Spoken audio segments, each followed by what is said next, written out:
Армысыздар, эфирде Фараби Ньюс жаңалықтары. Тізгінде мен, Мейрамбек Сәбитұлы және Іңкәр Әбілғайырқызы.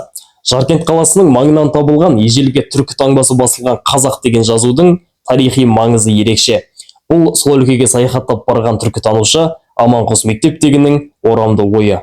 Жетісу өңірі тарихи орындарға, таңбалы тастарға өте бай. Сондай бір тарихи маңызы бар орынға Алматыдан арнайы аттанған қоғам белсенділері олжалы болды. Ғылыми бағыттағы сапар туралы тілші баяндайды. Оның жазу дәстүрі бар адам. Тарихи орындарды аралауды жаны сүйетін Бауыржан Қасымбеков осы сапардың негізгі ұйымдастырушысы. Қоғам белсендісі киелі жерлерді аралап, насихаттауды дәстүрге айналдырған. Осы өңірге 7 наурызда келіп, сол бауырларым шақырып осы жаққа серуендеп жүріп, осы тасты көріп, бұл не деген тас, не деген жазу деп түсінбей, бір тарихи мәні бар шығар деп фотоға түсіріп, соны тарихшы ағаларыма жібергем. Тарихшы ағаларым Аманқос ағаның нөмірін беріп, осы кісіге хабарлас деп. Соны Аманқос ағамызға хабарласып, ол кісі осы Жаркент өңіріне келейік, барып көрейік деп, тексерейік деп. Руника жазуы туралы Аманқос мектептегі әлеуметтік желідегі Facebook парақшасына видео жариялаған. Кері байланыс орнатып ойын жазған қоғамның пікірі екіге жарылған. Басқа да әлеуметтік желілерге бөлісіп, талқылап жатқан жандар жетерлік. Не деп жазылған деп әуел сұрады ғой. Сол үшін мен айттым, мынау қазақ деп жазылған. Бірақ қазақ деген сөзі рунаның ережесі бойынша үш әріппен жазылады. Дауысты дыбыстар түсіп қалып отырады. Бірақ мына жердегі жазуда әшейін бір еріккен біреу жазған емес. Бұны арнайы мына тасты таңдауда ең бірінші табиғи өңделген тас. Одан кейін мына тастың орналасқан жерін қарасаңыз, мынау таудың етегінде мына жердің барлығында шашылып жатқан петроглифтер. Одан кейін мына тастың айналасының бәрін шегенделген айналдыра. Соған қарағанда мынаның барлығы бұл бір адам істеген емес, бұл мақсатты түрде осыны арнайы жасаған. Жаркент қаласындағы жауынгерлік даңқ музейінің меңгерушісі Қали Тұрдығазұлы бабаларымыздың көзіндей болған осынау құнды тарихи жәдігерлерді тауып, кішігірім зерттеу жүргізіп, бұқаралық ақпарат құралдарында жариялап, бүгінгі ұрпақтарымен қауыштыру біздің азаматтық парызымыздың бірі деп санайтынын жеткізді. Енді жалпы айтатын болсақ, мына батыс жағымызда Қоймын шатқалы бар. Қоймын шатқалынан тіке осы тау етегіне қарай жүрсе, сол жерде Ғайрсай деген жер бар. Сол жерде де жаңағы әлі құпия сыры ашылмаған жазулар бар. Былай шығыс қарай жылжитын болсақ, қазіргі Атамекен ауылының солтүстікке қарай тау етегінде Күпкі деген жер бар.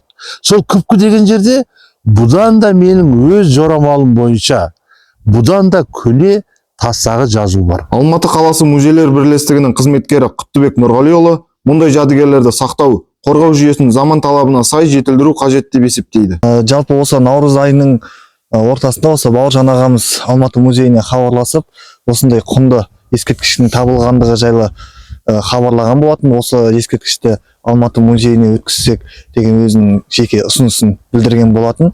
Сонымен бұл бастаманы қолдап, жан-жаққа хабарластық, терең зерттеу бойынша институттарға, басқа да қорықтарға хабарластық. Сонымен анау Ыбырай Алтынсариннің сөзі бар ғой, іздегеннің алдыңнан сұрамай-ақ табылар деген. Содан әңгімеден әңгіме шығып, бұл ескерткіш уақытында мемлекеттік тіркеуге алынған деген, және осы мемлекеттік тіркеуге алынған ескерткіштерді қозғауға болмайды, заң жүзінде тыйым салынған деген осындай ақпараттар келді.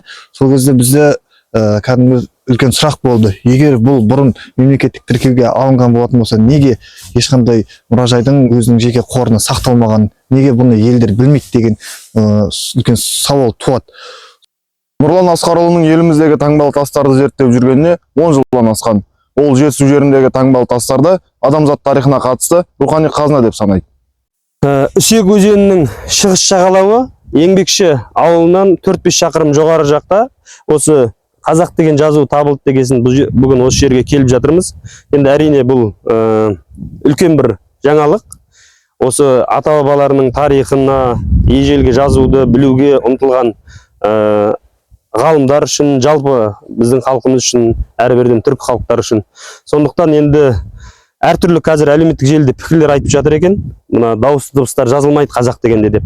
Ол рас, мысалы Білдіге, Күлтегін, Қағанның тас ескерткіштерінде ол жоқ, дауысты дыбыстар түсіп қалады. Бірақ біз мына 10-11 ғасырларға қарай келген кезде жазу қалыптасып, кітаптар шыға бастаған кезде Махмұд Қашқаридың түркі сөздігінде түркі сөздеріндегі жазбалардың дауысты дыбыстары бар. Сондықтан бұның жасын біз орта ғасырға бері қарай алып келетін болсақ, әрине бұл дұрыс жазылып тұр. Жазылу бойынша, айтылу бойынша. Сондықтан кез келген дүниеге пікір айтқан кезде әрине келу керек, көзіңмен көру керек, сезіну керек. Сол кезде ғана дәлелмен айта аласыз да. Әрине біз жорамалдап айтамыз, тұжырым жасаймыз, гипотеза. Енді ойлаймын, алдағы уақытта да бұл зерттеледі. Жазудың қолтаңбасының өзі, мысалға бұл мына алтын адам жанындағы күміс тостағандағы кейбір нелер бар, стильдер бар. Ол қолжазбаның өзінде жаңағы мына әрбір таңбаны белгілеген кезде сол таңбаның палеографиялық белгілерінен оның ежелгілігі байқалады. Тастағы бейнелі суреттер тұтас оқиғаны баяндайды. Ежелгі дәуірдегі қоғамның тұрмысынан хабар береді. Сондықтан бұл суретті жазулар мыңдаған жылдық шаруашылық шежіресі іспетті. Ерасыл Жәлел, Жасұлан Сәрсенбай, Жетісу облысынан.